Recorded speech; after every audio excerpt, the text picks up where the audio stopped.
Hi, I'm Milan Yerkovich, co-host with New Life Live, and I'm delighted to be with you today to answer some questions that our listeners and viewers have.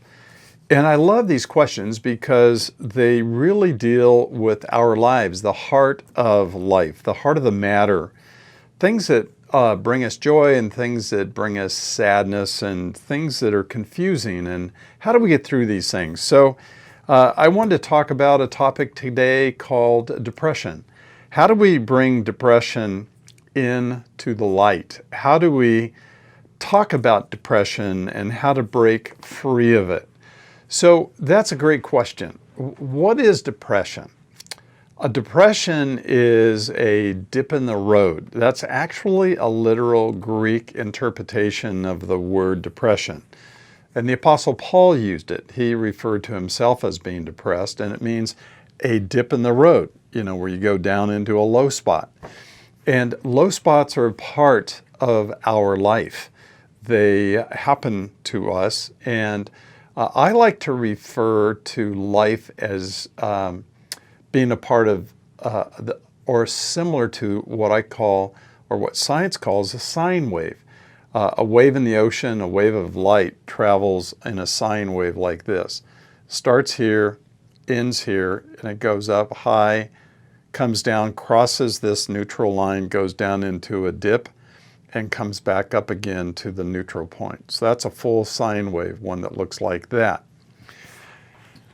A lot of people are addicted to just being at the peak of the sine wave. They like it when everything is positive, euphoric, happy, etc., and they really don't know what to do when it's down here. A lot of people struggle with the bottom part of the sine wave. We have to learn to live and tolerate the entire sine wave. Why? Because that's life. That's reality. Some days are great days and some days are hard. I received last night, for instance, some very sad news that is still affecting me today, that I will have to work through, and it will take time before I can pull back up out of a lower place, a dip in the road, shall we say. So I just wanted to start off by saying and normalizing that periods of euphoria or up and periods of dysphoria or going down is a part of life. One of my favorite passages in the scriptures is Psalm 23, where David talks about going into the valley of the shadow of death. But he says, I will not fear evil there because thou art with me. Thy rod and thy staff, they comfort me. Now, one of the cool things about that verse, and it's not necessarily obvious at first blush, is that he doesn't say God rescues him there. He doesn't say that God takes him out of that place. He doesn't suggest that God is tossing him a rope ladder to climb up and a helicopter to pull him out. He says, thou art with me in that place. And that something about God's presence, a rod and a staff, is comforting in that place. So it's not about rescue out of the low dip. It's by being comforted there. And that is a skill that I find a lot of people haven't fully wrestled with or learned. How do I accept the dips, the downturns, the hard moments of life? A lot of people don't have realistic expectations as to what you can expect from this world. But in this particular state that we are in, this time season between the death of Christ on the cross and his return, his imminent return that's described in the scriptures and described in the New Testament, we don't have an understanding of that period of time.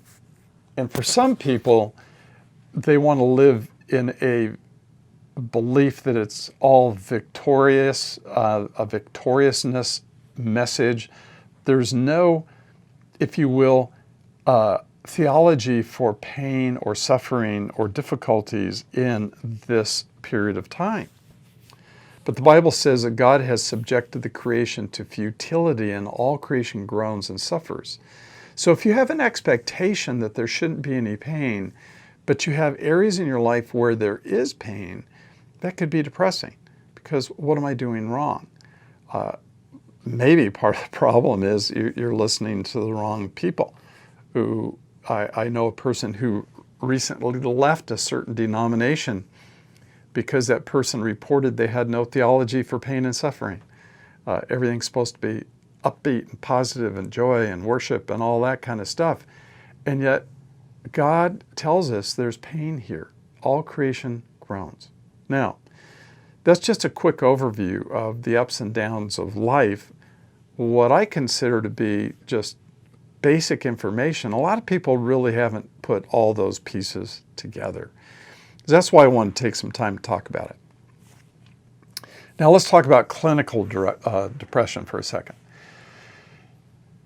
Sometimes there are serious depressive episodes. Sometimes there are cyclical depressive episodes. Sometimes there is just a low-grade, chronic, low-grade level of depression that's a sort of a chronic lethargy that is a part of life. These are all things that are clinically noted by psychologists, psychiatrists, and therapists. And this is something that really needs to be worked on with help. A lot of people will think that spiritually, I can overcome everything that comes upon me. There's a lot of people who teach that.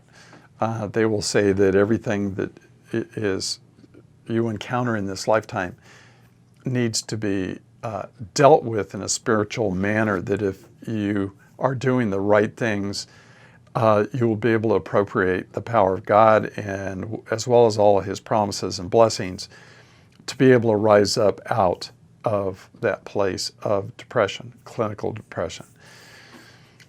I happen to believe that when we're suffering chronic or deep, significant clinical depressions, our brain is sort of, if you will, on a track where it is defeating itself. Now, I said the word brain, not my mind, on purpose, because the brain responds to usage. And it responds to disuse. So when we're on a mode of being depressed, it's very hard because the brain reinforces the depression. And it's very hard to snap out of that. And that's why we need to find help. We need to find help in terms of the right doctor that can properly diagnose what kind of depression I have. And then we have to find the right kind of therapeutic interventions that will help me deal with my depression. Perhaps I need to do trauma work because my depression is as a result of trauma in my history. And really realizing that work needs to be done, and there are very experienced and capable and clinically proven modalities that can help deal with some of the things that we face, including depression, anxiety, etc. Let me talk about medications for a moment. One of the things your brain is supposed to do is to create mood elevators. That is, things that elevate my mood. When we laugh, have fun, exercise, do something stimulating, do something rewarding, our brain produces mood elevators which carry us and lift us into a plane where we're not in a dip anymore.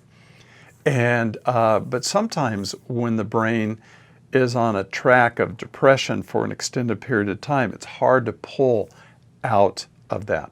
What antidepressants often do, some of the most common ones, is they add serotonin to the elaborate collection of chemicals and neurotransmitters that are in our brain to help actually elevate our mood because the serotonin levels are higher. Now, I remind you that God made serotonin, and it's a part of your natural brain mix. He created it. It's supposed to be in there.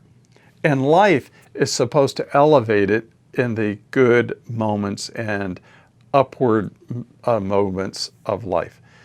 But when we don't have those, I personally believe, and so do many others of my colleagues, that to put in and ask for something that adds my serotonin levels can really help me out of my depression.